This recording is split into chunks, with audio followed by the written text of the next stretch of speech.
제가 카운트하는 숫자로 따지면 이번이 이제 고린도후서를 나누는 17번째 시간이더라고요. 이게 제대로 이제 카운트 됐는지는 잘 모르겠어요. 중간에 우리가 한번 뭐죠? 그 올림픽 한번 하느라고 이 카운트를 어떻게 제가 제대로 했는지 모르겠는데 그래도 한 17번이면 굉장히 긴 짧지 않은 시간인 것 같아요. 17주라고 하는 시간 동안 우리가 고린도후서를 살펴보고 있는데요.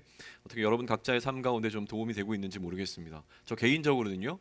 특별히 아무래도 이제 여러 가지 이렇게 맞물리는 지점들이 있기 때문에 참 개인적으로 너무나 행복하고 또 소중한 시간들 보내고 있는데 그 마음들 하나님께서 저에게 주신 마음들을 오늘도 여러분과 좀 잘 나눌 수 있으면 좋겠습니다.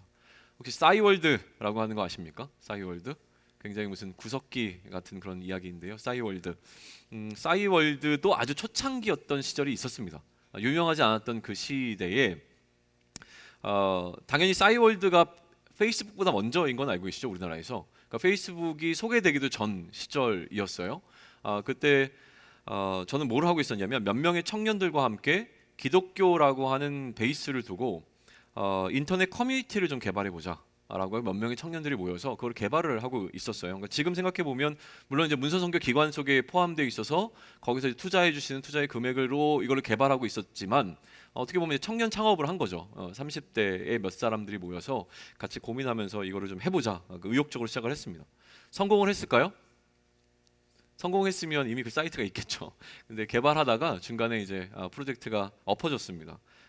돈도 너무 많이 들었고 생각보다 우리가 그냥 막연히 생각했던 것보다 너무나 큰 규모이더라고요. 그래서 기획 자체가 너무 커져 버린 거예요. 그러니까 기획 자체는 굉장히 좋았습니다. 지금 생각해도요.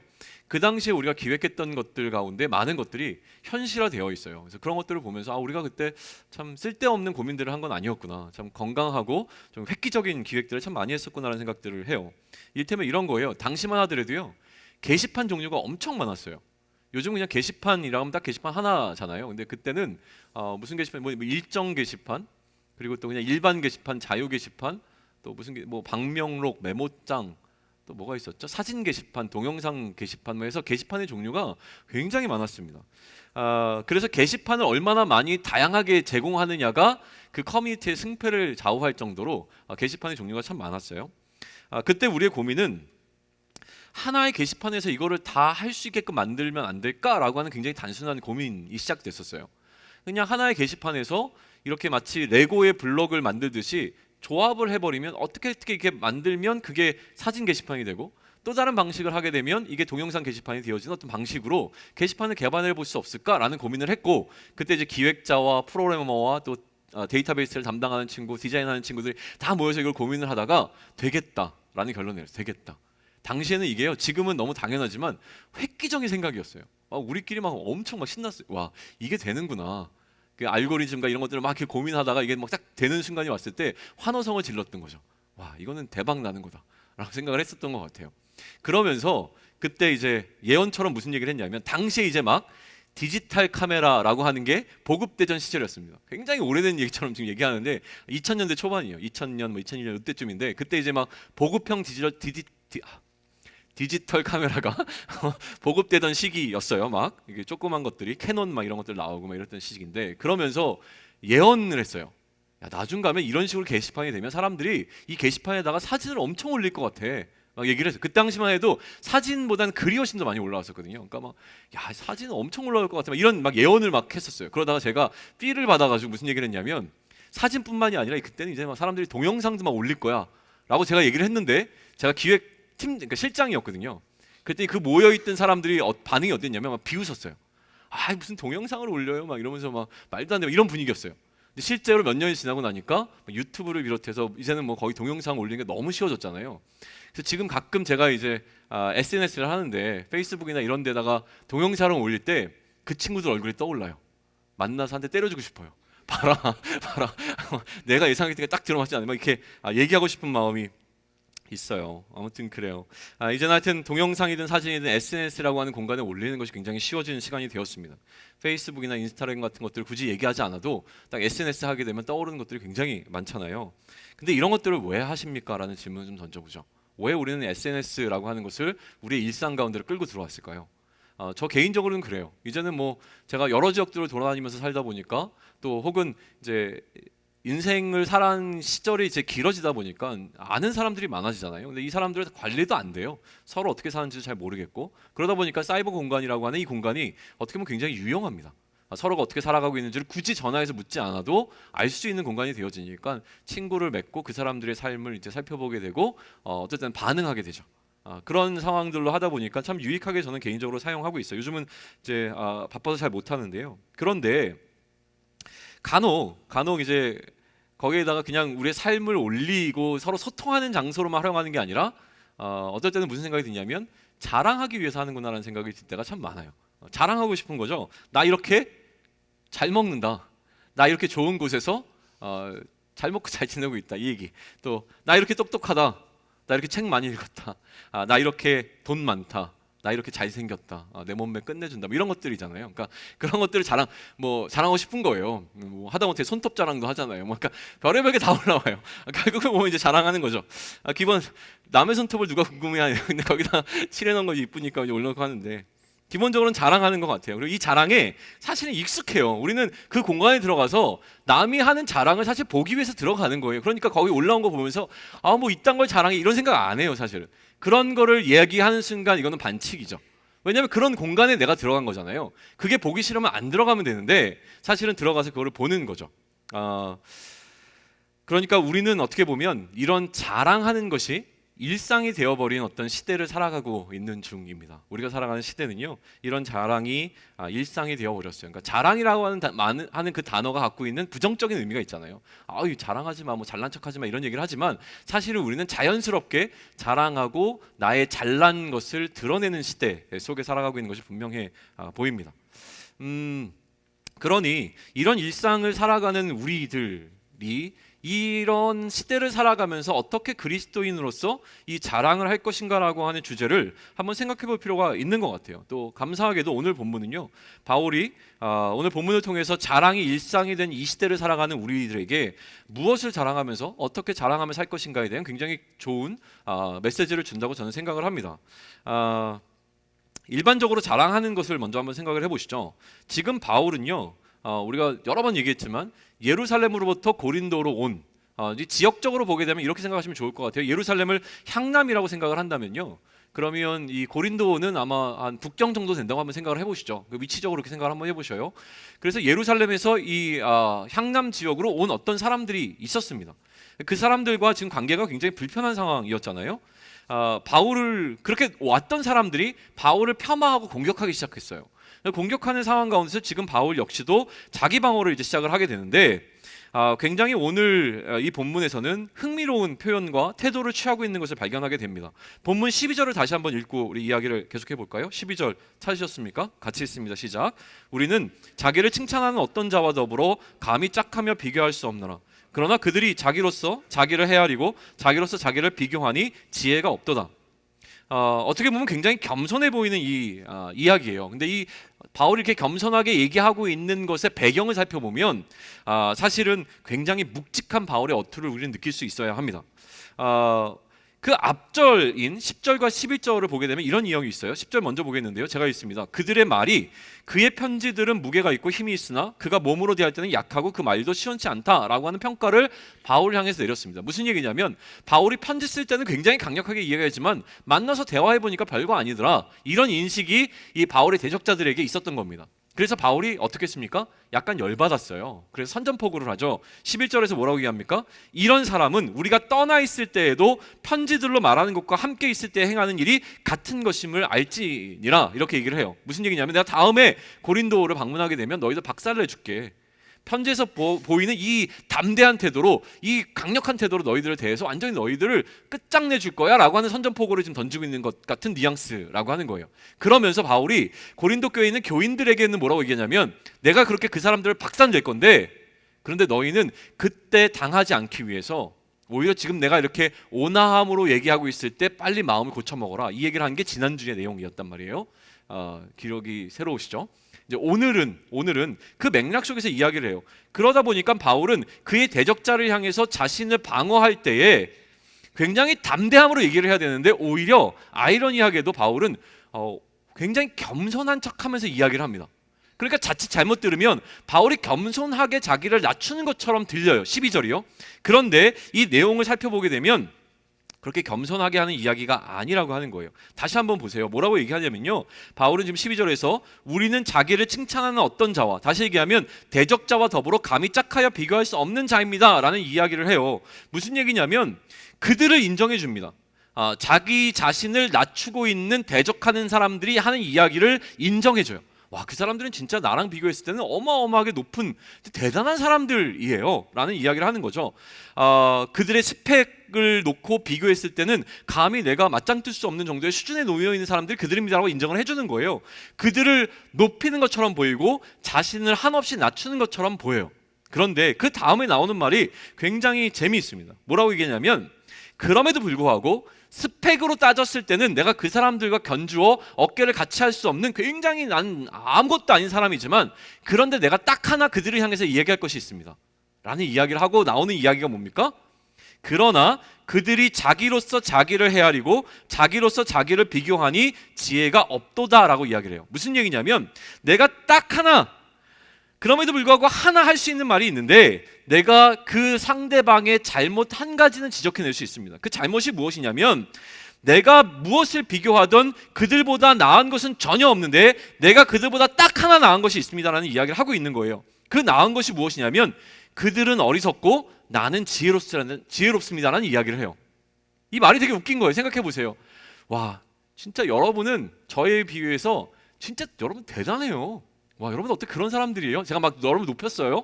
그리고 저는 여러분들 진짜 신들매기를 매기에도 정말 감당치 못할 저는 연약한 자입니다. 얘기해놓고서 근데 내가 딱 하나 얘기할 게 있는데요, 여러분들은 무식하고 나는 똑똑해요. 이 얘기를 하는 겁니다.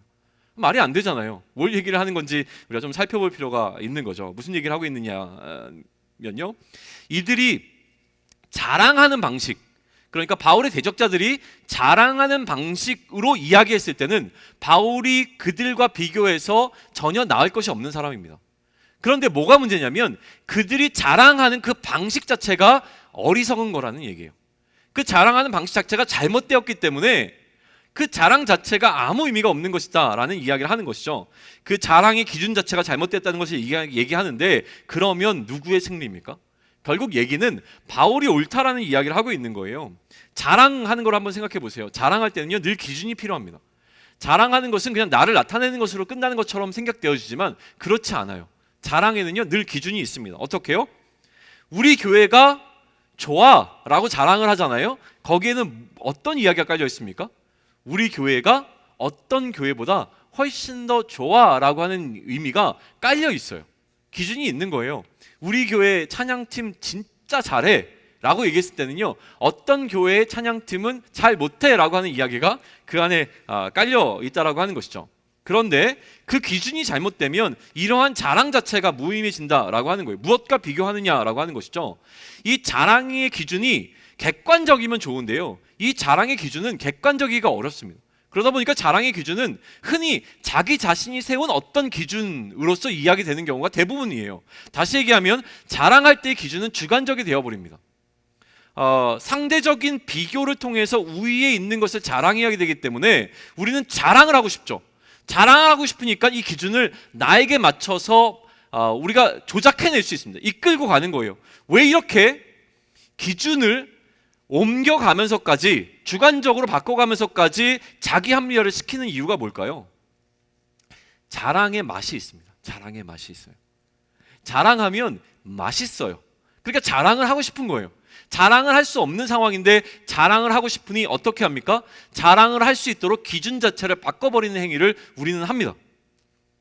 우리는요 이 맛에 중독되어 있어요. 어느 정도는요. 아니라고 생각하십니까? 이 맛에 중독되어 있습니다. 어떤 맛이에요? 자랑하는 맛에 중독되어 있습니다. 그러니까 자랑하기 위해서 살아가는 삶을 살아가고 있습니다. 잘 생각하셔야 됩니다. 우리가 자랑에 이끌리는 삶을 살고 있는지 아니면 이 자랑에 이끌리지 않으며 살아가고 있는지를 나의 삶을 한번 돌아보실 필요가 있는 거예요. 자랑에 이끌리는 삶은요 우리를 어떻게 만드냐면 이 자랑에 중독되어져 버렸기 때문에 우리의 분수 이상의 것을 추구하도록 만듭니다. 자꾸 자랑하고 싶게끔 만들어요. 내가 갖고 있는 이 수준에 만족하지 못하고 조금 더 자랑하기 위해서 나의 삶을 넘치도록 이끌어 간다는 거예요.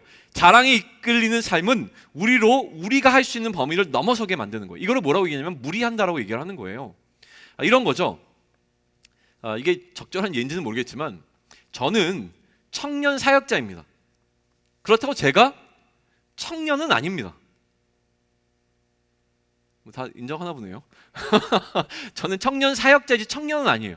그런데 제가 청년 사역자이기 때문에 제가 청년스럽다라는 것을 나타내기 위하여 40이 넘었는데도 불구하고 20대와 같은 생활의 패턴으로 혹은 그런 방식으로 사역을 하게 되면 저는 당연히 쓰러질 수밖에 없을 거예요. 이게 무리하는 거거든요. 이해되시죠? 그럼에도 불구하고 저는 뭘 하고 싶은 거예요? 내가 여전히 청년들과 함께 뛰어서 부족함이 없는 자라고 하는 것을 나타내고 자랑하고 싶어서 그것에 이끌려서 하게 된다면 20대에 사역했던 모습대로 40대의 지금의 시대를 살아갈 수밖에 없는 거예요. 그게 어떻게 보면 무리를 하는 방식이라고 하는 것이죠. 그런데 바울의 대적자들은 바울과 그의 동료들이요, 자신을 이런 식으로 자랑하는 방식대로 사역하고 있다고 비난한 거예요. 그들의 분수의 이상의 것을 하려고 시도하고 있다고 바울과 그의 동료들을 깐 거죠. 어떻게 해요? 자신들이 감당할 수 있는 사역지를 넘어서 그 넘어선 사역지에서 사역을 하고 있다라고 주장을 했던 거예요. 그러니까 뭐 눈에는 뭐만 보인다고 그런 식으로 바울과 바울의 동역자들을 평가를 한 거죠. 저들은 여기서 사역할 수 있는 자들이 아닌데도 불구하고 여기까지 무리해서 넘어와서 여기서 지금 사역하고 있습니다라고 바울의 사역자들을, 바울과 그의 동료들을 질타하기 시작한 거예요. 13절은 여기에 대한 바울의 반론이 시작되는 지점입니다. 우리 13절을 같이 볼까요? 13절 같이 읽습니다. 시작. 그러나 우리는 분수 이상의 자랑을 하지 않고 오직 하나님이 우리에게 나누어 주신 그 범위의 한계를 따라 하노니 곧 너에게까지 이른 것이라. 자, 바울의 첫 번째 반론은 무엇이냐면 내가 분수 이상을 자랑하려고 하는 것이 아니라고 하는 것이죠. 우리에게 정해진 영역 이상을 우리에게 정해진 영역을 넘어서서 사역을 하지 않는다라고 하는 것을 지금 분명하게 밝히고 있는 부분이에요. 그렇다면 거꾸로 나에게 정해진 영역이 있는데 이 정해진 영역을 넘어서게 되면 이것은 분명히 내가 자랑하는 목적으로 넘어선 것이 맞다라는 것을 인정하는 것도 되어지는 것이죠. 이해되십니까? 다시 말하면 바울은 그와 그의 사역자들은 오직 자신들에게 주어진 범위 내에서만 사역하고 있는 것이 분명하다라고 이야기를 하고 있어요. 그래서 그들에게 주어진 사역의 범위의 한계 속에 어디가 들어있기 때문에 고린도 지역이 들어와 있기 때문에 우리는 여기에 온 것이지 우리의 범위를 넘어서는 지역이기 때문에 여기에 온 것이 아닙니다라는 설명을 지금 반론을 펼치고 있는 겁니다. 그렇다면 자, 여러분 들으셔서 여러분이 저는 이제는 아실 거라고 생각을 하는데 바울이 사역할 수 있는 사역의 범위가 언제 정해졌습니까? 예루살렘 협약을 통해서 이루어진 거잖아요.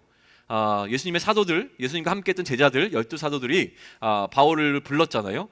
예루살렘을 불러서 그가 전하고 있는 복음을 검증하고 우리가 다른 복음을 전하는 것이 아니라 같은 복음을 전한다고 하는 것을 확인한 이후에 무엇을 정했습니까? 서로 사역하는 사역의 대상을 나눴습니다. 예루살렘을 중심으로 사역하고 있는 사도들은 누구를 향해서? 유대인들을 향해서. 그리고 바울과 그의 사역자들은 누구를 향하여서? 유대인 외의 사람들을 향해서 사역하는 것으로 그렇게 결정한 것이 예루살렘 협약이었잖아요. 이해되시죠? 쉽게 얘기하면 이거예요. 바울과 그의 동역자들은 유대인이 아닌 이방인들, 다시 얘기하면 외국인들에게 복음을 전하기로 결정한 겁니다. 아까도 얘기했지만 쉽게 생각하면 이것은 지리적으로도 볼 수 있어요. 예루살렘을 거점으로 하고 있는 유대인들 외에 바깥쪽이니까요. 우리 한국 외에 다른 지역, 다시 얘기하면 외국 사람들이 거하고 있는 외국인의 나라에 가서 복음을 전한다면 그거는 누구의 사역지가 되겠습니까? 바울과 그의 동료들의 사역지가 될 것이 뻔해요. 그러니까 우리는 쉽게 생각했을 때 유대 땅에 속해 있지 않은, 다시 얘기하면 그리스 지역에 속해 있었던 이 고린도는 누구의 사역자가 될 것이 너무나 뻔합니까? 외국인을 대상으로 사역하는 바울의 사역자가 될 게 너무나 뻔해요. 그런데 이 외국 지역인 이곳에서 바울이 사역하면 안 된다라는 이야기, 논리가 먹힐 수 있는 이유들이 있었어요. 그걸 또 이해해야 되거든요. 그래서 왜 지금 예루살렘으로부터 넘어온 어떤 바울의 대적자들이 바울을 향해서 이 고린도 땅은 누가 보더라도 바울이 사역할 만한 곳인데도 불구하고 당신이 지금 월권해서 남의 사역지에 들어와 있는 것이다 라고 이야기를 하는지 그 논리를 우리는 좀 이해해 볼 필요가 있어요. 그래서 배경적인 설명을 몇 가지, 한 두 가지 정도만 더 하고 넘어갑니다. 고린도 전설을 보게 되면요, 고린도 교회에 문제가 있었습니다. 고린도 교회의 가장 유명한 것은 무엇이냐면 분쟁이 심했던 거예요. 가장 첫 번째 나오는 분쟁 가운데 하나가 무엇이냐면 거기에 파가 나뉘었습니다. 파. 그래서 막 이런 거예요. 뭐 바울파, 아볼로파, 또 게바라고 불리는 베드로파, 또 그리스도파라고 하는 파들이 막 있었던 거예요. 우리 교회 안에 예를 들면, 우리 교회는 없지만 예를 들면 그런 파가 있는 거예요. 뭐 정갑신파, 박철홍파, 또 뭐가 있을까요? 뭐 이상민파, 이런 식으로 파가 있는 거예요. 각 어떤 사람들을 따르고 있는 그 주축이 되어서 나누고 있는 그 파들이 존재했던 게 고린도 교회의 문제였습니다. 그럼 이 파가 어떻게 나뉘어졌을까요?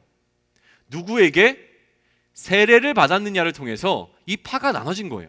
바울에게 세례를 받은 사람들은 나는 바울파야 라고 얘기를 했던 것이고, 또 베드로에게 세례를 받은 사람들은 나는 베드로파야 라고 주장을 했던 거예요. 그러니까 바울이 고린도 전서 1장 13절인가요? 거기에 보면 뭐라고 얘기하면 이렇게 얘기해요. 그리스도께서 어찌 나뉘었느냐? 바울이 너희를 위하여 십자가에 못 박혔으며 바울의 이름으로 너희가 세례를 받았느냐? 세례를 받을 때에 누구의 이름으로 받았냐면 누가 주었는가가 중요한 것이 아니라 그 세례를 받을 때는 예수 그리스도의 이름으로 세례를 받았기에 모두가 하나일 수밖에 없다는 이야기를 바울은 전하고 있는 거예요. 근데 우리는 여기서 그 이야기를 하고자 하는 게 아니라요, 자, 고린도 교회에서 세례를 받은 사람 가운데 누구에게 세례를 받은 사람이 있다고요? 베드로에게 세례를 받은 사람이 있었습니다. 그렇다면 베드로가 고린도 지역을 와서 고린도 지역에 있는 사람에게 세례를 준 일이 있었음에 대해서 추측해 볼 수 있는 여지가 열리는 거예요. 이해되시죠? 그러면 이 고린도 지역은 예루살렘을 토대로 하고 있는 이 12명의 사도들의 사역지였을까요? 아니면 바울의 사역지였을까요? 라고 하는 질문이 떠오르는 지점이 되어지는 것이죠. 그래서 우리는 이제 뭘 또 하나 살펴봐야 되냐면 고린도에서 교회가 어떻게 세워졌는가에 관한 이야기를 좀 나눠볼 필요가 있어요. 사도행전 18장에 가게 되면 이 이야기가 등장을 합니다. 예루살렘 협약은 사도행전 15장에 등장해요. 그리고 난 다음에 이제 악수를 하고 헤어졌어요. 헤어지고 난 다음에 이제 바울의 선교 여행이 2차 선교 여행이 이제 출발을 합니다.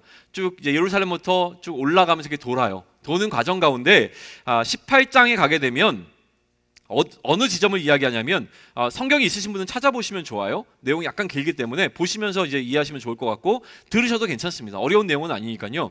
이제 18장 1절은 바울이 어디까지 와 있냐면 아덴이라고 하는 지역에 와 있어요. 아덴이 어디일까요? 아테네예요. 아테네에 와 있었어요. 아테네에서 지금 어디로 가고 있냐면 고린도로 가고 있습니다. 고린도. 이제 우리가 지금 논의하고 있는 고린도 지역으로 가고 있어요. 고린도에 이르렀습니다. 그게 1절이에요. 근데 고린도에 이르러서 두 사람을 만나게 되는데 누구냐면 브리스길라와 아굴라라고 하는 사람을 만나요. 브리스길라와 아굴라는 어디서 온 사람들이었냐면 이달리아라고 하는, 어디죠? 이탈리아에서 넘어온 사람들이었어요. 이 브리스길라와 아굴라와 함께 바울이 함께 지내게 되는데 함께 지내게 된 이유가 딱 하나 있었어요. 뭐냐면 이 두 사람과 바울이 하고 있는 먹고 살기 위해서 하는 일이 같은 일이었어요. 어떤 일을 했냐면 텐트 메이커였던 거죠. 천막을 만드는 일을 같이 하고 있었기 때문에 같이 이제 협업을 하기 시작을 합니다. 생업 먹고 살기 위해서요.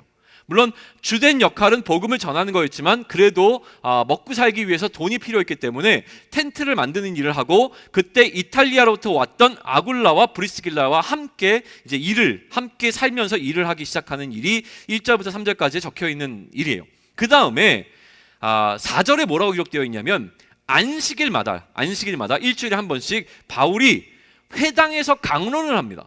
회당은 어디냐면 시나고겐이라고 하는 곳인데, 이 회당은 어떤 곳이었냐면 유대인들이 유대 땅에 있어야 되잖아요. 예루살렘을 중심으로 하는 그곳에 성전을 중심으로 살아야 되는 유대인들이었는데 여러 가지 이유 때문에 근처의 여러 나라들로 흩어집니다. 이 유대인들을 가리켜서 뭐라고 부르냐면 디아스포라 유대인이라고 불러요. 디아스포라. 그래서 이런 생각을 하면 돼요. 우리는 한국 사람들이지만 전 세계에 퍼져 있잖아요. 이민자로요. 그래서 이 한인들을 가리켜서 디아스포라 한인들이라고 부르기도 합니다. 어쨌든 그래요. 그러면 이 한인들이 미국에서 어딘가 모여야 되잖아요. 그 모이는 공간이 한인교회인 거예요. 마찬가지로 다른 나라에 흩어져 있는 유대인들이 모이는 공간이 있었는데 거기가 어디냐면 회당이라는 곳이었어요. 회당에 모인단 말이죠. 그러니까 일주일에 한 번씩 유대인들이 그 회당에 다 몰려듭니다. 그러니까 회당은 누구를 위한 공간이어야 돼요? 유대인들을 위한 공간이었어요. 근데 바울은 지금 어디를 찾아갑니까? 회당을 찾아가서 거기서 복음을 전합니다. 그러면 지금 바울이 복음을 전하는 대상이 누구일까요? 유대인이잖아요. 그러면 지금 18장에서 지금 바울은 명백하게 뭘 하고 있습니까? 유대인들을 향하여 복음을 전하고 있어요. 15장에서 이루어졌던 협약은 뭐였어요? 유대인에게는 누가? 베드로를 중심으로 하는 12명의 사도들이, 또 나머지 헬라인에게는 누가? 바울이 전한다는 거였죠. 그런데 지금 협약을 어기고 있는 것은 누구로 보입니까? 바울로 보이는 거예요. 그런데 이 회당에는요, 유대인만 있었던 게 아니에요. 영어로 얘기하면 God fearer라고 얘기하는, 한국말로 얘기하면 하나님을 경외하는 자들이 있었어요. 이들은 유대인이 아니었어요. 할례를 받아 유대인으로 개종한 사람들은 아니었지만 하나님을 경외하고 두려워하는 사람들이 있었던 거예요. 그러니까 그 사람들은 헬라인일 수밖에 없죠. 그러니까 이 회당에는 유대인과 헬라인이 섞여 있었습니다. 그러니까 바울이 복음을 전할 때 헬라인과 유대인이 다 복음을 들을 수 있는 여지들은 열려 있었습니다. 그럼에도 불구하고 바울은 어쨌든 회당에서 유대인들을 대상으로 복음도 전했던 거예요. 그런데 결과가 좋지 않았습니다. 거기서 막 유대인들이 격렬하게 바울을 향해서 막 반대를 하기 시작합니다. 그래서 바울이 어떻게 하냐면요, 그 회당을 나와서 회당 옆에다가 교회를 개척해요. 교회를 개척해요. 그 집이 누구라고 지금 이야기를 하냐면요, 디도 유스도라고 하는 사람, 하나님을 경외하는, 다시 얘기하면 헬라인이었던 거죠. 헬라인 디도 유스도라고 하는 사람이 회당에서 복음을 듣다가 바울의 그 복음 전해 들은 복음을 듣고 이제 복음 가운데로 들어온 사람이 된 거죠. 이 디도 유스도라고 하는 사람 집에다가 교회를 개척하게 됩니다. 근데 이 집이 어디 있었냐면 바로 회당 옆에 있었어요. 그래서 회당 옆에다가 이제 사람들이 모여서 바울의 이 복음, 하나님 나라를 전하는 이야기를 듣기 시작하죠. 근데 놀라운 일이 생깁니다. 어떤 일이 생깁니까? 이 회당의 짱이었던 회당장이 복음에 반응해서 회당을 놔두고 이 옆에 개척한 바울의 개척교회를 찾아온 거예요. 그러니까 유대인들 마음이 어떻겠어요? 자기들의 그 종교적인 리더십을 갖고 있었던 사람이 자신들의 공간인 회당을 버려두고 어디로요? 옆에 바울이 개척한 개척교회로 가버린 거예요. 그러니까 이 남아있는 사람들 마음이 어떻겠어요? 완전히 실망하고 독해지고 바울을 향해서 더 완고해지지 않겠습니까? 그러니까 바울이 거기서 머물러 있던 기간이 1년 6개월이었는데요. 1년 6개월 동안 바울이 이런 식으로 복음을 전하니까 남아있는 유대인들의 마음은 점점 더 단단해지고 막 이렇게 무서워진 거예요. 그래서 결국은 바울을 고소하게 이릅니다. 고소해서 법정에 고소했는데 그 다음에 어떤 일이 일어나냐면 아가의 총독이었던 갈리오가 기각을 시켜버려요. 이거는 뭐 건도 안 된다, 말도 꺼내지 마라, 그러고 다 쫓아내버려요. 그러니까 법정에 이거를 상고했다가 기각당하고 나니까 유대인들의 마음은 더 어떻겠어요? 완전 열받은 거예요. 그래서 법원에서 이제 나오자마자 뭐 어떤 일을 하냐면 회당장 소스데네라고 하는 사람을 잡아서 패버립니다. 폭행을 가해요. 이 소스데네라고 하는 사람은 회당장이었는데 아마도 아까 얘기했던 그 회당장 이후에 회당장이 된 사람이었는데 또 그가 복음에 반응해서 바울의 교회로 나왔던 것 같아요. 고린도 교회로 나왔던 것 같아요. 그러니까 막 유대인들이 그 분을 참지 못하고 회당장이었던 이 소스데네를 잡아서 폭행을 가하는데요. 고린도전서 처음을 펼치게 되면 바울이 이 소스데네라는 사람과 함께 내가 편지를 쓰고 있습니다라는 이야기를 할 정도로 이 사람은 복음에 헌신하는 사람이 되었던 것은 분명한 것 같아요. 자, 그러면 이 모든 이야기를 다 들었잖아요. 고린도 교회는 누가 세운 교회입니까? 바울이 세운 게 명백하죠. 명백하게 나와 있어요. 바울이 복음의 씨앗을 뿌리면서 교회를 세운 거예요. 바울이 세운 복음의 터 위에 세워진 교회라고 하는 것이죠. 그런데 우리가 놓치지 말아야 할 부분이 있는데 여기에 보게 되면 이제 8절과 9절에 무슨 얘기가 나오냐, 이런 얘기가 나와요. 제가 8절과 9절을 읽어드릴게요. 9절과 10절인데요. 9절과 10절 읽어드릴게요. 밤에 주님께서 바울에게 찾아오십니다. 밤에 주께서 환상 가운데 바울에게 말씀하시되 두려워하지 말며 침묵하지 말고 말하라. 내가 너와 함께 있음에 어떤 사람도 너를 대적하여 해롭게 할 자가 없을 것이니 이는 이 성 중에 내 백성이 많음이라 하시더라. 이 성은 어디를 가리키겠습니까? 고린도를 가리켜요. 그런데 바울을 대적하고 있는 유대인의 무리가 굉장히 뭐라 그럴까요? 험악했던 것 같아요. 생명을 위협할 정도로 바울을 위협했던 것 같아요. 그러니까 바울이 어떻게 합니까? 두려워했고요. 그 다음에 복음을 전하지 말까? 침묵할까? 라고 하는 생각을 할 정도로 위협을 느꼈던 게 분명합니다. 그러니까 지금 하나님께서 바울을 찾아가서 말씀하시는 거예요. 두려워하지 말고 침묵하지 말아라. 너를 해할 자가 없을 것이고 이 성 중에는 나의 사람들이 많다. 그러니까 걱정하지 말고 복음을 전해 라고 하는 이야기를 듣고 1년 6개월 동안 바울이 사역하게 되는 거거든요. 그러니까 얼마나 그들이 바울을 향해서 완고하게 대항했는지를 우리는 알 수 있는 거죠. 다시 얘기하면 뭐예요? 바울은요, 두렵고 떨리고 생명의 위협을 느끼는 상황 가운데서도 그럼에 불구하고 바울이 이 사역을 감당했다는 거예요. 자, 그러면 바울이 고린도 교회에서 이렇게 1년 6개월 동안 생명의 위협을 느끼면서 사역을 감당한 이유가 뭐겠냐는 거예요. 자기를 자랑하기 위해서 그랬을까요? 여러분은 나를 자랑하기 위해서 생명의 위협을 무릅써 본 적이 얼마나 있습니까? 바울은 지금 생명의 위협을 무릅쓰면서 이 사역을 하고 있는 이유는 무엇이냐면 목숨 걸고 사역하고 있는데 이 목숨 걸고 사역하고 있는 자신을 자랑하기 위해서 사역한 것이 아니라고 하는 것이 너무나 분명해지는 지점이 여기서 나오는 거예요. 그런데 이러한 바울의 진심을 엿볼 수 있는 부분이 13절에 등장을 합니다. 사역의 경계에 관한 이야기를 하고 있는데요. 바울은요, 이 사역의 경계, 다시 얘기하면 어디까지 사역을 할 것이고 어디는 사역하지 말아야 할 것인지에 대한 이 경계를 누가 세우느냐라고 하는 부분에 있어서 바울은 굉장히 새로운 이해를 하고 있는 것을 우리에게 보여줍니다. 아까도 얘기했죠. 누가 누구에게 복음을 전하고 누가 누구에게 복음을 전할 건지를 어디서 결정했다고요? 예루살렘 협약을 통해서 사람들이 결정한 결정 사항이었어요. 그런데 사람들이 결정했지만 바울은 이것을 사람의 결정으로 받아들이는 것이 아니라 누구의 결정을 받아들이냐면 하나님께서 하신 것이라고 이해해요. 13절 우리 다시 한번 보시면서 같이 한번 읽을까요? 준비되셨습니까? 같이 읽습니다. 시작. 그러나 우리는 범위의 한계를 따라 하노니 곧 너희에게까지 이른 것이라. 바울은 지금 이 선교지를 누가 정해줬다고 인정하고 있어요? 하나님께서 우리에게 나눠주신 그 범위의 한계 따라 지금 내가 하고 있는 것이다 라고 이야기를 하고 있는 거에 너무나 분명하잖아요. 자, 우리는 여기서 굉장히 많은 것들을 생각할 수 있는데 하나만 짚고 넘어가겠습니다. 우리는 때로 우리끼리 모여서 회의하고 토론하고 뭔가를 결정하는 일이 있어요. 그럼 그것은 사람이 결정한 일입니까? 아니면 하나님께서 결정해 주신 일입니까? 라고 하는 것이죠. 사람이 결정했다고 하더라도 우리가 이 일을 결정하기 전에 기도로 시작했고 기도로 마무리했다면 그 가운데 일어난 모든 일들은 하나님께서 우리 마음 가운데 작동하셔서 한 것임을 우리는 신뢰해야 된다라고 하는 겁니다. 바울에게는 그런 신뢰가 있었어요. 이거는 뭐 그냥 쟤네들이 한 거니까 무시해도 돼 라고 얘기한 것이 아니라 우리가 함께 기도하는 가운데 결정한 이 결정은 하나님께서 결정해 주신 것이라고 하는 이 신뢰 가운데 그것을 따라 순종하고자 하는 마음이 있었다는 것을 우리는 여기서 엿볼 수 있다라고 하는 것이죠. 그런데 우리는 너무 이렇게 결정한 우리의 결정들에 대해서 쉽게 생각하는 경향들이 있다라고 하는 거예요. 이건 한번 생각하고 넘어갈 부분이기 때문에 짚고 넘어갑니다. 그러니까 14절에서 바울은 이러한 고백을 해요.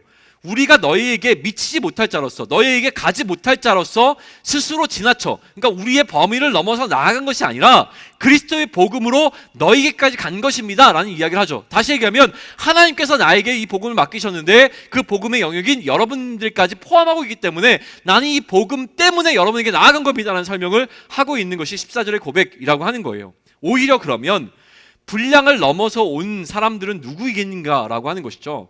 고린도에 예루살렘으로부터 고린도에 온 이 바울의 대적자들이 분량을 넘어서 온 것이죠. 그들은 하나님께서 정한 그 범위를 넘어온 사람들이었습니다. 그러면 이들은, 자, 이제부터 중요합니다. 예루살렘으로부터 넘어온 이 사람들은 왜 고린도로 넘어왔을까요? 그들의 분량을 넘어서. 이유는 딱 한 가지죠. 자랑하고 싶어서예요. 그들은 그들이 하고 있는 그들의 능력과 그들의 힘을 자랑하고 싶어서 이곳에 왔다라고 하는 것이 너무나 분명한 겁니다. 순수한 마음이 아니라 자랑하기 위해서 왔다는 것이죠. 그런데 바울은 달랐던 것이 분명합니다.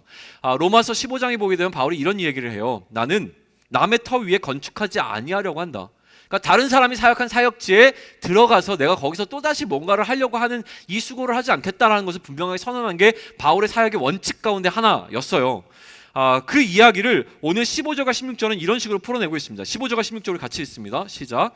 우리는 남의 수고를 가지고 분수 이상의 자랑을 하는 것이 아니라 오직 너희 믿음이 자랄수록 우리의 규범을 따라 너희 가운데서 더욱 풍성하여지기를 바라노라. 이는 남의 규범으로 이루어놓은 것으로 자랑하지 아니하고 너희 지역을 넘어 복음을 전하려 함이라.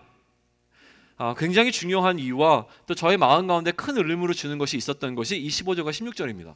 그 얘기를 지금부터 나눌 텐데요. 조금만 더 집중하고 우리 정신줄을 붙잡으면 좋겠습니다. 바울의 인식 속에서요, 고린도 교회는 다른 사람의 사역의 결과물이 아니었던 게 분명해요. 누구의 사역의 결과물이었습니까? 바울이 애쓰고 수고한 그 결과물이 바울 고린도에서 복음을 전한 그 결과물이었고 교회가 세운 겁니다. 그렇다고 해서 지금 바울이 소유권을 주장하고 있는 건 아니에요. 내가 여기에 교회를 세웠기 때문에 이 교회는 내 거야 라고 하는 이야기를 하는 것이 결코 아닌 것이죠. 우리는 바울의 관심사를 이제 15절과 16절에서 들여다봐야 돼요. 바울의 관심사가 어디 있는가? 그는요, 그의 수고를 통해서 이들이 자라가는 것을 바라봤습니다. 그러니까 그가 지금 수고하는 것을 통해서 여기 있는 고린도 교인들을 내 것으로 만들려고 하는 사역을 하지 않았던 것은 분명해요. 내 사람과 또 나의 공로를 나타내기 위해서 사역한 것이 분명히 아니었다는 것이 분명합니다. 바울은 그랬어요. 바울의 목표는 왜 그러냐면 바울의 목표가 이 지역을 넘어서는 거였기 때문에 그래요. 자, 내가 이 고린도 지역을 넘어서서 복음 들고 다른 지역으로 가기 위해서 너희가 보다 더 복음 가운데 확실히 서 있을 필요가 있다라는 이야기를 하고 있는 것으로 이 구절을 이해해야 된다는 거예요. 바울의 분명한 목표는 무엇이냐면 이 고린도 지역에 머물러 있으려고 하는 게 아니에요. 바울은 어떻게든지 빨리 이 고린도 지역을 벗어나 다른 지역으로 가고 싶은 마음이 있었다는 것을 이해해야 됩니다. 이게 엄청난 사실이에요. 이거 여러분 잘 생각하셔야 됩니다. 바울은요, 이들이 바울의 규범 위에, 바울의 다시 얘기하면 가르침 위에 믿음의 풍성함을 가져야 되는 이유를 뭐라고 설명하냐면 그래야지만 내가 너희를 떠날 수 있다라고 이야기하고 있는 거예요. 그래야지만 너희가 믿음 가운데 믿음의 그 굳건한 터 위에 서 있어야지만 내가 고린도 교회를 떠날 수 있어. 그러니까 제발 좀 우리가 가르쳐주는 이 복음 가운데 굳게 서 있을래? 라고 부탁을 한단 말이에요. 바울의 목적은 뭐예요? 그래서 너희들이 내 사람이 됐으면 좋겠어. 그래서 내가 좀 하나님 앞에 칭찬받으면 좋겠어. 이 얘기를 하는 게 아니라요, 바울이 지금 관심 갖고 있는 건 제발 너희가 복음 가운데 굳건히 서 있어야 내가 여기를 떠나 다른 지역으로 나가서 또 복음 전할 수 있으니까 제발 좀 이 얘기를 하고 있는 게 느껴져야 된다. 바울의 목적은 무엇입니까? 떠남에 있었습니다. 이 공동체에 머무는 것이 아니라 떠남에 있었고요. 떠남의 목적은 무엇입니까? 선교에 있었다고 하는 거예요. 개인적으로 저는 굉장히 큰 도전을 받습니다. 사실은 이제 작년 말에 우리 올 한 해를 이제 계획하면서 담임 목사하고 이런저런 얘기하다가 이제 무슨 이야기가 나왔냐면 이런 얘기를 했었어요. 시간이 너무 빨리 갑니다. 와, 시간이 손살같이 가. 이러다가 그냥 하나님께 가겠어요. 이 얘기를 했어요. 그러면서 나왔던 얘기가 이거였어요. 우리는 다 스치는 사역을 한다. 스치는 사역. 여기 가운데 우리가 평생 여기 남아 있을 것처럼 하지만, 저도 뭐 예수영남교회에 계속 있을 것처럼 이렇게 사역하지만 사실은 다 스쳐가는 사역이다. 근데 그게 단순히 막 이 청년 공동체에 여러 명의 목회자가 왔다 갔다 하는 그 스침을 이야기하는 게 아니에요. 우리의 삶 자체는 잠깐 이 세상에 있다 간다는 거죠. 잠깐 스치듯이 가는 거예요. 어떤 시간과 비교하면요, 우리가 앞으로 누리게 될 영원이라고 하는 시간과 비교해 보면 우리의 지금 이 땅에서 인생이라고 하는 것은 스쳐가는 인생인 거예요. 누구나 다 스쳐 지나가요. 잠깐 있다 없어지는 인생이에요. 여기서는. 그러면 이 잠깐 있다 없어지는 인생 가운데 우리가 남겨야 될 것은 무엇인가라고 하는 것이죠. 우리가 지나간 그 자리에 무엇이 남아야 되겠는가? 그리스도만 남기자라는 이야기를 했어요. 그러니 지금 제가 여러분 앞에서 청년 사역자로서 이런 얘기를 하는 거예요. 나도 언젠가 스쳐 지나갈 거예요, 여기를. 그죠? 스쳐 지나가는데 여기에 남길 게 뭐냐는 거예요. 제 이름을 남기고 내 사람을 남기는 방식으로 사역하는 것이 아니라 뭐만 남겨야 되겠습니까? 그리스도만 남겨야 되는 거예요. 그래서 제가 여러분에게 부탁하는 거예요. 나는 빨리 여기를 떠나서 다른 데 가서 복음을 전해야 되겠는데 여러분들이 지금 복음 가운데 좀 든든하게 서 있을 수 없을까요? 그래야 내가 마음 편하게 떠나죠. 그 얘기를 하는 거예요. 그러면 빨리 믿음 가운데 서 있겠습니까? 아니면 좀 천천히? 아닙니다. 저를 떠나보낼 수 있는 방법을 얘기한 겁니다. 근데 뭐 제 개인적인 얘기를 한 건 아니고요. 제 마음속에 큰 울림으로 다가온 것은 무엇이냐면, 떠남을 목적으로 할 때만 사역이 순전해질 수 있고 순수해질 수 있다라고 하는 것을 깨닫게 된 겁니다. 머물러 있기 위해서 사역하게 되면 그때부터는 내 욕심이 들어가는 사역이 될 수밖에 없고요. 떠나기 위해서 사역할 때 바울처럼 그 사역 자체가 순수해지는 것을 느끼게 되는 것이죠. 우리는 지금 바울이 사업을 확장하기 위해서 무언가를 지금 얘기하고 있는 것이 아니라는 것을 잘 압니다. 맡겨진 복음의 사명을 위해서 움직이는 움직임이라는 거예요. 그러니 우리의 삶으로 이것을 교훈으로 받아들이면 이렇게 얘기할 수 있습니다. 우리가 지금 현재에서 다음으로 넘어가려고 한다면, 지금 현재에서 우리가 다음으로 넘어가고 싶어요. 현재 내가 머물러 있는 이곳으로부터 다음 스텝으로 넘어가고 싶어요. 그러려면 뭐가 분명해야 되냐면 그 목적이 여기에 보내신 하나님의 사명이 온전해지고 난 다음에 다음 스텝으로 넘어가야 한다는 것을 우리는 깨달아야 됩니다. 약간 좀 어려운 이야기지만 여러분들이 곰곰이 생각하면 무슨 말인지 알 수 있어요. 자, 바울은 지금 고린도 교회에 보내신 하나님의 그 계획이 온전해지기를 기다리고 있었어요. 그러면 그가 그 다음 스텝으로 넘어갈 수 있기 때문에 그래요. 그렇다면 지금 여러분이 어느 자리에 머물러 있든지 그 자리에서 다음 스텝으로 넘어가기 위해선 이 자리에서 하나님께서 맡겨주신 사명이 온전해져야지만 다음 스텝으로 넘어갈 수 있다는 것은 분명합니다. 이해되셨습니까? 두 번째는, 그런데 우리가 여기서 완전히 무언가를 이루고 다음 스텝으로 넘어가야 되는, 다음으로 향해야 되는 이유 또한 하나님께서 나에게 그 다음 스텝으로 넘어가려고 하시는 소명과 사명을 주셨기 때문에 넘어가야 하는 것입니다. 나의 욕심으로 넘어가는 것이 아니라요, 하나님께서 나로 하여금 그곳으로 나아가라고 하는 사명을 이미 주셨기 때문에 그 사명으로 나아가기 위해서 현재를 완성하고 다음 스텝으로 넘어가야 된다고 하는 사역의 원리를 우리는 여기서 엿볼 수 있다는 거예요. 바울은 그가 지금 여기에서 고린도 교회에 하나님께서 주신 그 사명을 완수하고자 했고요, 그것이 이루어지고 나면 그 다음에 하나님께서 또다시 그에게 허락하신 선교의 소명을 갖고 다음 스텝으로 나아갈 그 계획을 갖고 있었다는 겁니다. 작은 예를 하나 들어볼게요. 이런 거예요. 이번에 우리가 캄보디아를 또 나아갑니다. 캄보디아를 가게 되면 지금 몇 차례 가게 되었는 건데요, 짧은 기간 동안 1년이라고 하는 기간 동안에 여러 차례 지금 캄보디아를 다녀왔습니다. 처음에 캄보디아를 갈 때는 정탐의 형식으로 갔어요. 장년분들과 같이 갔었는데 그냥 캄보디아 땅이 어떤지를 한번 보기 위해서 갔었습니다. 가고 난 다음에 이렇게 하면 안 되겠다 라는 생각이 들었어요. 거기 많은 선교사님들이 계셨고 뭔가 우리 선교에 대한 정확한 어떤 플랜들을 짤 필요가 있다고 생각이 돼서 오자마자 제가 선교팀, 우리 교회의 헤드쿼터 라고 불리는 선교 본부에 계신 분들을 만났어요. 만나서 우리가 다 같이 캄보디아를 갔다 와야 됩니다.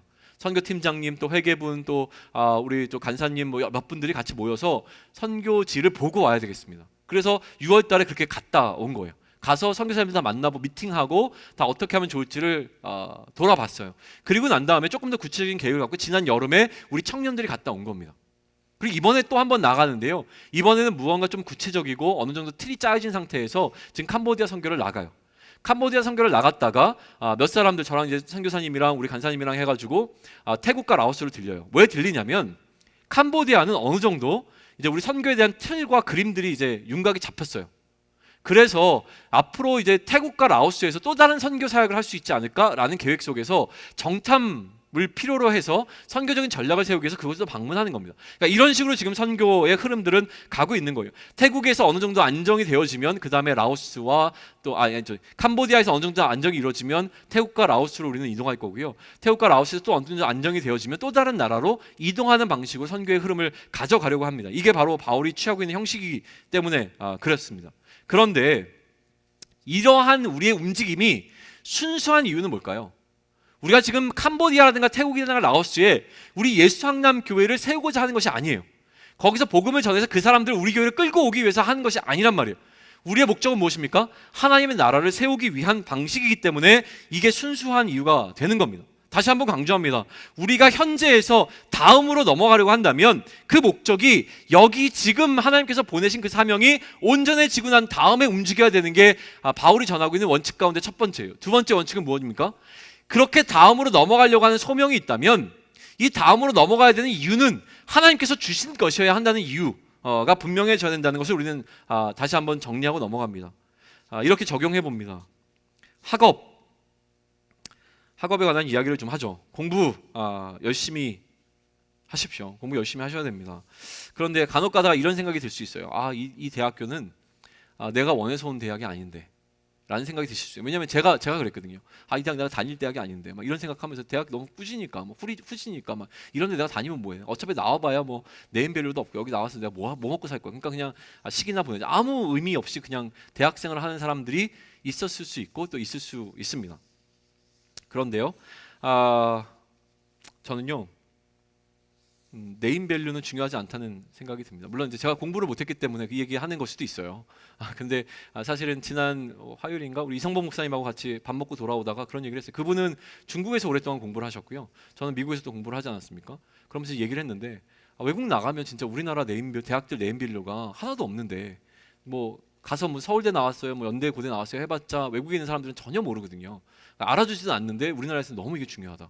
그것 때문에 목숨 걸고 때로는 이제 그것 때문에 자살하는 친구들도 나오고 이런 상황이 너무 안타깝다. 왜 그럴까 생각했더니 우리나라에서 살려면 그런 대학의 네임밸류가 필요하다는 거죠. 그게 없으면 쫄리니까, 그거 없으면 못 살 것 같으니까 그게 굉장히 중요한데 조금만 우리가 한 발짝 넘어가서 중국만 가더라도 혹은 미국만 가더라도 다른 나라만 가더라도 지금 우리가 붙잡고 있는 이 대학의 네임밸류라고 하는 것은 아무 의미가 없다. 오히려 인정해 주는 건 뭐냐면 어느 대학인가가 중요한 것이 아니라 그 대학에서 내가 얼마나 좋은 학점을 받았는가가 훨씬 더 알아주는 거다라는 이야기를 좀 나눴던 기억이 납니다. 그래서 공부 열심히 하면 좋겠어요. 그것만 남습니다. 유학을 갈 생각이 있다면 특히나 학점 관리는 잘 하셔야 돼요. 근데 공부도 역시 기술입니다. 공부라는 기술을 배우신 거예요. 사실 어떻게 보면. 그러니까 학업을 하지 않더라도 뭔가 기술을 배우는 사람이 중요하다. 그래서 이성범 목사님이 저한테 그러더라고요. 기술 빨리 배우는 게 좋습니다. 이 얘기 하더라고요. 그러니까 뭔가 이 세상을 살아갈 때 나에게 내가 이 세상에서 해낼 수 있는 무언가. 생각해보면 우리는 다 기술 하나씩 갖고 있어요. 그죠? 어떤 기술을 갖고 있는 것이 더 중요하다라는 이야기를 하죠. 그런데 왜 이런 얘기를 하냐면 마찬가지의 원리라고 하는 거예요. 자꾸 지금 내가 놓여있는 이 상황 가운데서 또 다른 어떤 것을 추구하는 것이 아니라 현재에 충실할 수 있는 것이 굉장히 중요하다는 이야기를 합니다. 지금 내가 하고 있는 것에서 최고점을 찍어야 됩니다. 최고점을 찍고 난 이후에 그 다음에 움직이는 게 맞습니다. 만약 내가 다음 스텝으로 간다면 그것은 하나님께서 나에게 주신 선교적인 마인드여야 하는 것이죠. 선교적인 마인드라고 해서 무슨 캄보디아를 가고 베트남에 가라는 이 얘기를 하는 게 아니에요. 선교적인 마인드는 무엇이냐면 내가 지금 나에게 주어진 이 상황 가운데서 최선을 다하여 최고점을 찍은 다음에 다음 스텝으로 움직일 때는 뭐가 목적이 되어야 되냐면 하나님의 나라와 하나님의 의 때문에 움직여야 된다는 거예요. 하나님께서 나에게 허락하신 그 하나님의 나라에 대한 사명과 그 하나님께서 나에게 허락하신 하나님의 뜻을 따라서 움직이는 움직임이 돼야 된다는 것이죠. 그러니 저는 강조합니다. 여러분의 일상을 살펴보셔야 합니다. 내 일상을 보셔야 돼요. 반드시 있어요. 반드시. 저는 확언합니다. 확언. 하나님은 우리로 하여금 우리의 인생을 허비하도록 만들지 않으셨어요. 이름 없는 대학 가가지고 그냥 거기서 4년 동안 그냥 대충 살아라. 그래서 그 대학을 보내신 게 아니란 말이에요. 분명히 하나님께서는 그 계획 가운데 사람이 보지 못하는 그 시선으로 거기에 보내신 거예요. 하나님은 그렇게 일하시는 분입니다. 하나님께서는요 뜻없이 일하지 않으십니다. 다 이유가 있어요. 그 이유를 발견하는 것은 우리의 몫이라고 하는 거예요. 하나님은 그냥 그렇게 일하시는 분이 아닌 것을 여러분 믿으셔야 됩니다. 그리고 제대로 자랑해야 합니다. 바울은 제대로 자랑하는 것을 17절과 18절에서 이렇게 이야기합니다. 우리 17절과 18절 연이어서 같이 읽습니다. 자, 시작. 자랑하는 자는 주 안에서 자랑할지니라. 옳다 인정함을 받는 자는 자기를 칭찬하는 자가 아니요 오직 주께서 칭찬하는 자니라. 오늘 조금 길어져서 미안해요. 그래도 좀 전해야 될 이야기들이 있어서 계속 좀 하겠습니다. 그래도 최대한 금방 끝내겠습니다. 너무 상심하지 마시고. 자랑하는 자는 주 안에서 자랑해야 됩니다. 주 안에서 자랑한다는 것을 18절에서 뭐라고 얘기하냐면 옳다 인정함을 받는 것이라고 이야기를 하고 있어요. 그러니까 다시 얘기하면 자랑하는 것은 옳고 그름과 연관되어 있음을 우리는 좀 이해할 수 있습니다. 첫 번째는요, 내가 옳은 것을 자랑해야 하는 겁니다. 그리고 둘째는 내가 자랑한 것이 옳다라고 하는 것을 인정받는 방식이어야 하는 것이죠. 그러면 내가 자랑한 것이 옳다라고 하는 것을 누구에게 인정받을 것인가 라고 하는 질문이 던져지는데요. 그래서 바울은 누구에게 인정받으라고 이야기합니까? 주님께 인정받으라고 이야기를 해요. 자기 스스로 자기 자신을 인정하는 것은요 아무 의미가 없음에 관한 이야기를 하고 있어요. 그런데 늘 우리는 우리 자신을 설득하려고 해요. 이 정도면 내가 자랑할 만하지 않아? 라는 이야기를 자꾸 하는 것이죠. 나 자신을 하나님 앞에 세울 때 하나님께서는 나를 어떻게 칭찬하시겠는가라는 고민을 우리는 좀 해야 됩니다. 내가 자랑을 해야 한다면 주께 칭찬받는 그 칭찬을 자랑하라라고 지금 바울은 이야기하고 있는 거예요. 그러니 사실 자랑할 것이 없는 것일 수도 있는 것이죠. 사람을 통해서 주시는 위로와 칭찬에 관해서 어제 아침에 잠깐 우리 리더들끼리 이야기를 나눴습니다. 하나님께서 칭찬을 하실 때에 사람을 통해서 칭찬을 주실 수도 있지 않을까요? 라는 질문이 나왔어요. 저는 거기에 100% 동의합니다. 그런데 사람을 통해서 하나님께 칭찬하시지만 궁극적으로 받을 칭찬, 우리가 나중에 종국적으로 하나님 앞에서 받을 칭찬의 모형으로서 주어지는 칭찬이지 그 칭찬이 최종 칭찬이 아니라고 하는 것을 우리는 깨달아야 되는데요. 무슨 얘기냐면 우리는 너무나 쉽게 하나님께 받을 칭찬보다 사람한테 받는 칭찬을 훨씬 더 우선순위에 올려드리는 잘못을 하게 되어집니다. 우리는 하나님께 칭찬받는 것이 우리의 목적이 되어야 되는데 사람에게 칭찬받는 것을 목적으로 살아가는 삶을 살아가고 있다라고 하는 것이죠. 설교를 하고 나면요, 저는 여러분의 피드백이 참 궁금합니다. 무슨 얘기입니까? 여러분들이 이 설교를 칭찬하냐 칭찬하지 않느냐에 굉장히 목말라 있고 궁금해해요.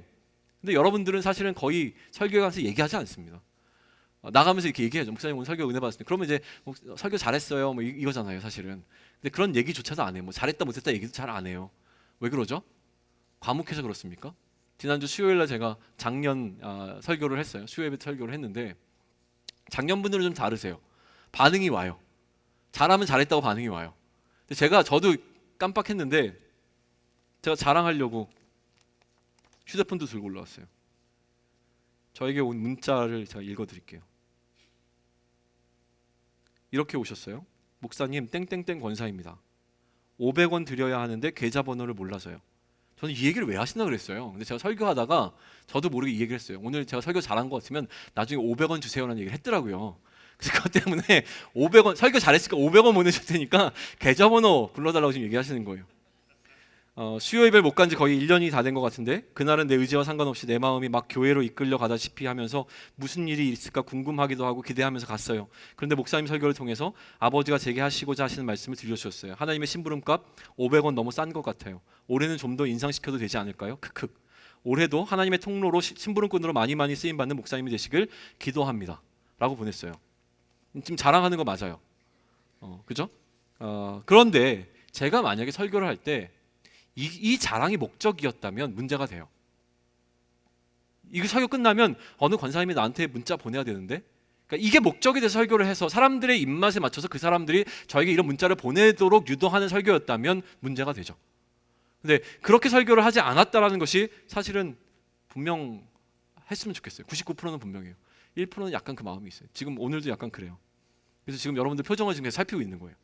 야, 이게 설교 시간이 너무 기니까 지금 인상들 쓰고 있네, 이런 생각하면서 지금 큰일 났다 이 생각을 하고 있어요. 좀 더 자랑질을 해도 괜찮겠습니까? 이건 진짜 제가 너무너무 자랑하고 싶은데 자랑할 데가 없었어요. 완전 자랑하고 싶은데 너무 자랑하고 싶은데 자랑 좀 받아줘요.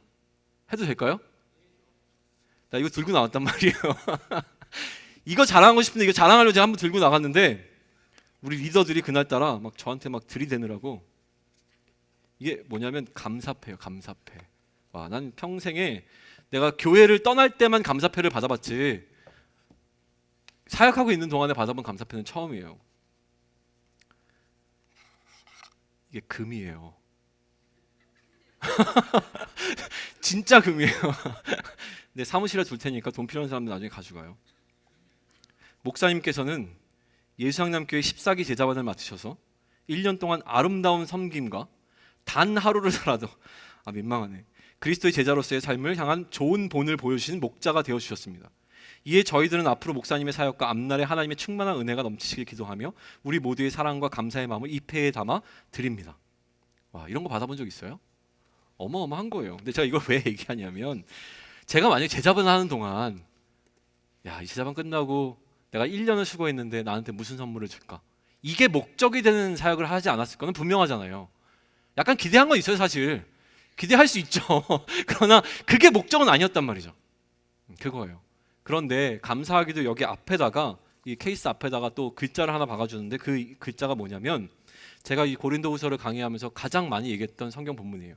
고린도후서 4장 5절이에요. 그 얘기를 하려고 해요. 우리는 우리를 전파하는 것이 아니라 오직 그리스도 예수의 주 되신 것과 또 예수를 위하여 우리가 너희의 종된 것을 전파함이라 라고 되어 있는 부분이에요. 자, 무슨 얘기냐면 자랑이 일상이 된 시대를 우리가 살아갑니다. 그죠? 자랑을 할 수밖에 없습니다. 그런데 제대로 자랑하자는 거예요. 제대로. 우리가 해야 될 것은 이게 결론입니다. 제대로 자랑해야 되는 것이죠. 바울이 말한 두 가지 자랑, 그것은 무엇입니까? 자기 자신을 자랑하는 것이 아니라고 얘기한 거예요. 무엇을 자랑한다고요? 예수 그리스도께서 나의 주 되신다는 사실만 자랑하고, 또 한 가지 그 그리스도를 위하여 내가 종되었다는 사실만 자랑하겠다라는 바울의 선언. 그게 바로 제대로 하는 자랑인 거예요. 나 돈 많아. 나 공부 진짜 잘해. 나 친구 엄청 많아. 나 이렇게 맛있는 거 먹을 수 있어. 나 또 뭐가 있어요? 나 진짜 뭐 하여튼 난 잘났어. 이런 자랑이 우리에게 필요하지 않다는 거예요. 그러면 우리는 어떤 식의 자랑을 해야 되겠습니까? 나의 삶의 주인이 예수님이야. 그 주인이 나에게 맡겨주신 삶은 이거야 라고 하는 게 우리의 자랑이 되어야 되는 거잖아요. 이게 분명히 해줄 수 있으면 좋겠어요. 뭐지 모르겠어. 나한테는 없는 것 같은데. 그것 때문에 우울해지지 마세요. 반드시 있습니다. 반드시. 제가 장담합니다. 여러분 각 사람을 이 땅에 보내신 것은 하나님이라고 하는 사실을 인정한다면, 그 하나님이 사랑이시라고 하는 사실을 우리가 인정할 수 있다면, 여러분들 각 사람에게 하나님께서 주신 소명과 사명은 반드시 있어요. 우리의 주인은 예수 그리스도밖에 안 계십니다. 그렇다면 그 예수 그리스도가 우리를 종 삼으신 이유는 우리에게 맡겨주실 사명이 있었다고 하는 거예요. 그 사명 맡겨주신 거예요. 그거를 찾으셔야 돼요.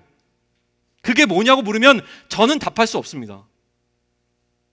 그러나 꼼꼼하고 철저하고 세심하고 세밀하게 딱 지금 이 타이밍에 이곳에 이 사람들과 함께 여기서 내가 해야 할 일을 우리 각 사람에게 하나님께서는 반드시 허락해 주셨다는 거예요. 그거 지금 못 찾으면 우리는 아무 의미 없는 인생을 살아갑니다. 그렇게 일하시는 분이 하나님이세요. 그러니 여러분의 일상을 포기하지 마세요. 우리의 일상은 포기할 수 있는 것이 아닙니다. 지금 나의 삶의 자리가 어떠하든지, 내가 놓여 있는 삶의 정황이 어떠하든지 포기할 수 있는 것은 단 한 가지도 없습니다. 그 1시간 1분 2초를 아껴서 살아야 되는 것이 우리의 삶이고 우리의 인생이라고 하는 부분입니다. 지금 나의 일상에 최선을 다하셔야 됩니다. 주일용 그리스도인이 되지 않았으면 좋겠습니다. 2017년 우리는 이 세상을 향해 나아갑니다. 주일용 그리스도인으로 살아가지 마십시오. 교회에서 보여지는 여러분의 모습이 나의 그리스도인 됨을 나타낸다고 착각하지 말았으면 좋겠습니다. 일상을 통하여서 여러분이 하나님께 어떠한 소명을 받아 예수 그리스도의 종이 되었는지를 깨달아 알므로 말미암아 그 종으로서의 삶을 일상 가운데서 살아낼 수 있는 우리 모두가 되기를 소망합니다. 그리고 그것만이 우리의 자랑이 되는 공동체가 되기를 또한 소망합니다. 오늘 우리는 목장 모임에서 이것을 나누면 좋겠습니다. 일상에서 하나님께서 나에게 맡겨주신 일은 무엇입니까? 교회에 와서 내가 간사로, 목자로, 찬양팀 팀원으로, 저기 위에 미디어 팀으로 맡겨주신 그 사명 말고요, 교회에서 우리가 감당해야 될 역할 말고 일상이라고 하는 7분의 6이라고 하는 어마어마한 퍼센티지의 삶을 살아가는 동안 하나님께서 여러분에게 맡겨주신 사명이 무엇인지에 대해서 나누십시오. 모르겠으면 기도를 부탁하십시오. 내가 그것을 이번 일주일 동안 찾아낼 수 있도록 나를 위해서 기도해 줄 것을 우리의 목원들에게 기도 부탁을 하시고, 기도 부탁을 받으신 분들은 반드시 기도해 주셔야 됩니다. 그 사람의 사명을 붙잡는 일이기 때문에 그렇습니다. 그리고 만약에 내가 이 땅을 살아가는 동안 하나님께서는 나에게 그림을 잘 그리는 기술을 허락해 주셔서 이 그림을 통해서 하나님의 나라와 그의 일을 실현하도록 만들어 주셨다라고 하는 것이 분명한 사람은 얘기하셔야 됩니다. 내가 그림을 그리는 일을 통하여서 과연 하나님께 칭찬받을 만한 일을 무엇을 했는가 이야기하실 수 있어야 됩니다. 나를 나타내기 위해서 내가 그림을 통해서 나를 나타낸 것 말고 내가 그림을 통하여 하나님께 칭찬받을 만한 일을 무엇을 했는가를 고민하셔야 된다는 거예요. 교사로 일하시면, 혹은 직장에서 일하시면, 혹은 내가 다른 사람을 돕는 역할을 하고 있으면, 혹은 내가 장사를 하고 있으면 그 일을 통하여서 하나님께 칭찬받을 만한 일을 무엇을 했는지를 여러분들은 물으셨고 나누셔야 된다고 하는 겁니다. 그러므로 말미암아 일상 속에서 주께 칭찬받음으로 자랑하는 삶을 살아내자고 서로 결단하며 나아갈 수 있는 목장 모임이 되기를 축원합니다. 하실 수 있겠습니까? 그럼 우리 일어나서 찬양하면서 또 기도하면서 결단하겠습니다. 일어나겠습니다.